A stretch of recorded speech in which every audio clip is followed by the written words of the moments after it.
I'm Dick White. I'm the pastor at Katy First United Methodist Church. Yesterday I went to the grocery store. The first thing that I noticed as I drove in was that the parking lot looked more like the Wednesday before Thanksgiving than a regular Friday. When I entered the store, the checkout line stretched from the cashier all the way to the back of the store. You could literally sense the anxiety and fear among the people. But I also noticed some were practicing random acts of kindness. I watched as one woman took the last 3 cans of soup off the shelf. She hesitated for just a moment and then put 1 can back on the shelf for someone else. I saw another person in the checkout line practicing a calming presence. She refused to engage in rumor and in speculation.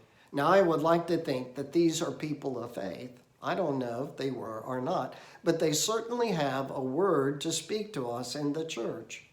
We are a people of hope because we follow a God of hope. Over these next few days and weeks, as the coronavirus and its impact on our community becomes known, we need to be that calming spirit in our community. We need to practice those things that we have always done in good times and in bad.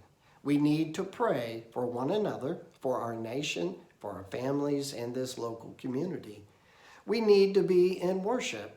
Though we are not gathering this Sunday, we are going to be worshiping online at 11 o'clock on Facebook Live. Thirdly, we need to be people of the book, reading the scriptures for words of guidance and hope and encouragement. And lastly, we need to be that people that sees a need and meets it. There are going to be a lot of helping agencies in our community that are going to be in need of our financial support. So I want to encourage you to continue to give as you usually do so that we can help people around us.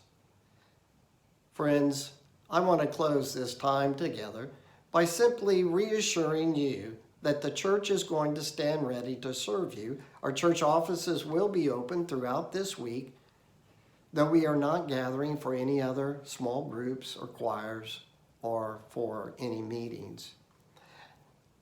I am reminded of that scripture in the prophet Isaiah as he speaks to the people, God's voice that says, "Do not be afraid, for I am with you.